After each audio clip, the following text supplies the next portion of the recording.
Attention spoiler, ne reste pas si tu n'es pas à jour dans les chapitres de ce manga. Pour les autres, bon visionnage.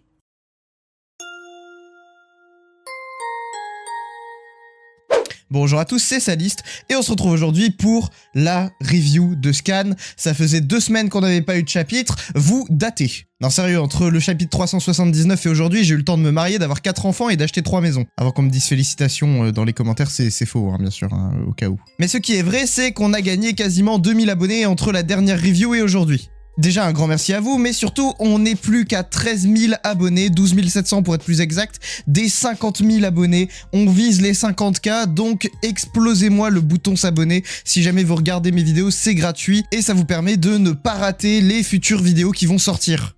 Ah, également avec les shorts, on a un tout petit peu explosé le taux non abonné par rapport au taux abonné. Genre si vous regardez ce magnifique graphique fourni par YouTube, j'ai 85% des gens qui regardent mes vidéos qui sont pas abonnés, contre seulement 15% qui sont abonnés. Maintenant l'objectif c'est de faire en sorte que la courbe du bas soit plus grande que la courbe du haut, et bien sûr c'est impossible. Donc je vous mets au défi d'y arriver, mais c'est impossible. Bref, assez de blabla, la semaine dernière, non. La semaine d'avant, non plus. La semaine d'encore avant, nous avions donc eu Lady Nagant ainsi que Gentle ainsi que Labrava qui aident nos héros à récupérer le contrôle de Yue. Également Shigaraki qui a réussi à se défaire de l'emprise de All for One. On a également Shirakumo et Kurogiri qui sont encore une fois dans un espèce de moment de je ne sais plus qui je suis.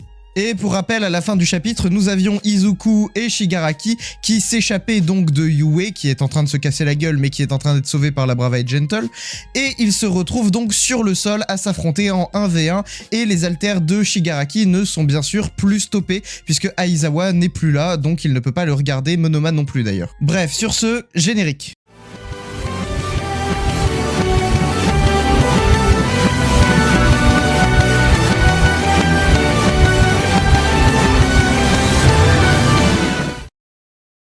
Le chapitre s'ouvre sur Gentle qui essaye d'empêcher Yue de se cracher contre le sol, mais apparemment son alter arrive à sa limite, il n'arrive plus à faire en sorte de maintenir Yue dans les airs, même si Labrava utilise tout son amour pour essayer de booster Gentle au maximum. Selon lui-même, c'est lui qui est responsable de cette perte de puissance, il n'y peut rien, même avec la puissance de Labrava combinée à la sienne, ça ne suffit pas. Gentle aperçoit au loin Izuku qui saute de Yue, il se demande si c'est bien lui, il n'est pas sûr, il finit par se dire que c'est forcément Izuku, il se demande si il a sauté parce que Gentle lui a permis cela, bien sûr il dit que c'est présomptueux de sa part de penser que c'est lui qui a sauvé la situation, que c'est lui qui a permis à Izuku de sauter de Yue, et il dit que de toute façon il n'y a aucune caméra et aucun public pour admirer son exploit entre guillemets, et que donc il se sent vraiment en vie puisqu'il fait ça pour la bonne raison, il ne fait pas ça pour attirer l'attention sur lui, il ne fait pas ça pour avoir un public, il ne fait pas ça pour que des gens lui portent une certaine reconnaissance, il fait ça pour aider les héros. Mais en relevant la tête, il se rend compte qu'en fait, si, il y a des caméras et un public. En fait, il s'agit de la filière de gestion de Yue, et donc on peut voir ce gamin à la coupe de cheveux assez what the fuck en train de filmer ce qui se passe pour la postérité. C'est-à-dire qu'il est là, il décrit la situation, on le voit dire « ce type n'était qu'un vilain ordinaire derrière les barreaux, mais maintenant, au plus fort de la crise, il est là soutenant ce cercueil qui tombe ». En fait, ici, il médiatise d'une certaine manière ce qui se passe du côté des héros, pour montrer tous les efforts qu'ils font et éviter une crise similaire à la dernière guerre, où comme il le dit si bien, le peuple et les héros n'étaient pas assez connectés, et du coup il y a eu cette rancœur de la part du peuple qui sous-entendait que les héros n'avaient pas fait leur maximum pour sauver la situation. C'est en toute logique que Gentle lui dit de se mettre à l'abri, que c'est dangereux de rester ici, mais bien sûr il crie encore plus fort que Gentle et lui répond que lui aussi il est occupé, que c'est son métier de filmer et que c'est son rôle d'éviter que les relations publiques soient terribles comme lors du dernier affrontement. C'est alors qu'une voix sort du téléphone du gamin dans la filière de gestion commerce et lui dit « Sublime, vous êtes vraiment incroyable !» Donc lui, il se demande ce qui se passe, il dit « Mon téléphone peut parler, non, attendez, je ne peux plus contrôler, qu'est-ce qui se passe? Il a été piraté par un vilain. » On comprend qu'en fait, c'est Labrava. Et encore une fois, gros coup de maître de sa part puisqu'elle crée un nouveau point de communication entre le champ de bataille et elle-même, puisque comme elle le dit si bien à Naomasa, elle a déjà réussi à refaire flotter Yue. Elle passe à l'étape suivante du plan, elle se met à streamer, littéralement. Ce qui se passe du coup à travers le téléphone du gamin, en live sur Twitch, direct. Elle stream en parallèle sur YouTube et sur plein d'autres plateformes pour essayer de diffuser au maximum ses images. La Brava est devenue une vraie streameuse maintenant. La vraie question qu'on se pose tous, est-ce que ça va dépasser le nombre de viewers du GP Explorer ou encore du match de foot France-Espagne créé par Amine? On n'a pas vraiment le temps de se poser la question, les réacteurs de Yue se mettent à redémarrer et Gentle soutient toujours Yue. Il n'a toujours pas annulé l'emprise de son alter, j'imagine, pour essayer de garder un côté un peu safe le temps que ça redémarre bien fort et que ça puisse se permettre de flotter tout seul à nouveau, puisqu'à mon avis il faut quand même encore un peu de soutien de la part de Gentle, mais on n'a pas vraiment le temps de se concentrer là-dessus. On voit des Twice qui sont sur Yue. On a Kurogiri qui nous fait une énième crise existentielle, il dit « Je suis le protecteur, qu'est-ce que je suis ?» Il ne sait plus ce qu'il est, et on revient donc sur Aizawa ainsi que Present Mic en train de se casser la gueule de Yue, ils vont s'écraser sur le sol. Ils ont été emportés par des Twice qui se sont jetés avec eux dans le vide, puisque de toute façon ce ne sont que des clones, ils n'ont pas vraiment d'intérêt à survivre, donc ils se sont sacrifiés entre guillemets en emportant Aizawa et Present Mic. Mais c'était sans compter sur Kurogiri et sa crise existentielle qui ouvre un portail juste derrière Aizawa et Present Mic pour les réceptionner.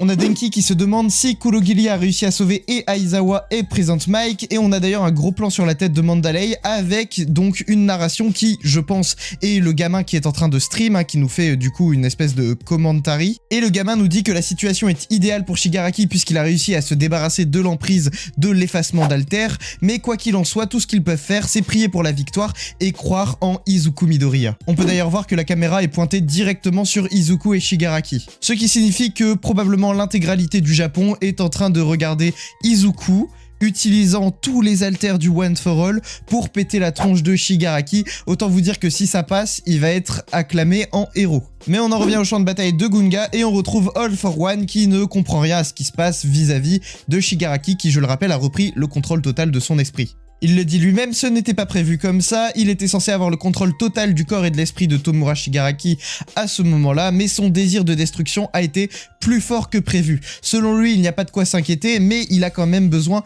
de se retrouver face à Tomura pour reprendre le contrôle totalement.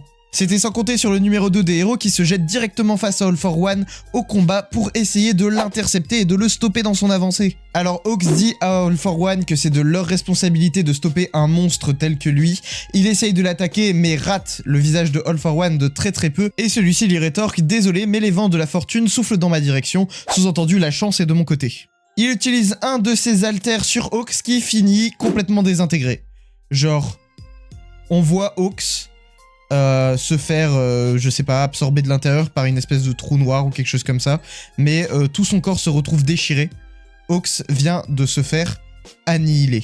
Donc All for One vient de tuer Hawks et on voit la réaction de Fumikage, les larmes aux yeux qui se met à hurler dans la direction de Hawks. Mais bien sûr c'était une énorme clim, Hawks n'est pas mort, il s'agissait d'une illusion de Camille. Camille qui rejoint le champ de bataille, c'est au tour de Shiketsu de venir aider nos élèves. On voit donc Camille sur un espèce de doigt volant qui appartient au mec trop chelou dont j'ai oublié le blaze, qui est capable de faire des boules de chair là, le mec qui fait peur. Et comme l'explique ce mec, j'ai complètement oublié son nom, dites-moi en commentaire comment il s'appelle parce que j'ai complètement zappé. Comme il l'explique, il le dit, nous étions à l'origine chargés d'escorter les civils pour évacuer Yue, mais ce n'est jamais arrivé. Ils ont supposé qu'il y avait un problème du côté des héros et même si ceux-ci n'ont pas demandé de renfort, ils ont décidé de prendre la décision d'aller eux-mêmes les aider. Et donc les héros de Shiketsu sont arrivés pour aider les civils et cela comprend également Inasa qui utilise son vent pour pouvoir faire envoler tous les Twice en un seul paquet. D'ailleurs c'est assez drôle puisqu'il dit All for One, tu oses dire que le vent est de ton côté alors que c'est moi qui le fais souffler, c'est assez drôle. Abonnez-vous, laissez un pouce bleu, activez la cloche, n'hésitez pas à me suivre sur Twitter, Instagram, TikTok, tous les liens sont dans la description. C'était Saliste et on se retrouve la semaine prochaine pour une prochaine vidéo. Salut!